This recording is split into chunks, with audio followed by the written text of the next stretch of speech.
Next మనకి MRP పద్ధతి అంటే మిక్స్డ్ రిఫరెన్స్ పీరియడ్.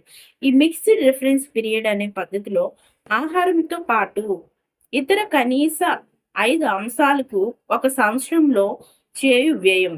అంటే ఆ ఇతర అంశాలు ఏంటి అంటే విద్య, వైద్యం, వస్త్రాలు, పాదరక్షలు, గృహ అవసరాలకు కనీస వస్తువులు. అంటే మనం ఉపయోగించుకోవడానికి ఒక ఇంట్లో కనీస అవసరాలకు ఉపయోగపడే వస్తువులకు సంబంధించి మనం వ్యయం అనేది ఖర్చు అనేది పెట్టగలుగుతున్నామా లేదా అనేది దృష్టిలో పెట్టుకొని చేసి లెక్కించే పద్ధతి.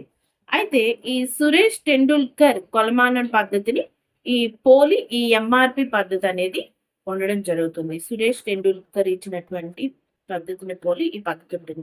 ఈ సురేష్ టెండూల్కర్ పద్ధతి, లాగ్దావాలా పద్ధతి అన్నీ మనం ప్రీవియస్ క్లాసెస్‌లో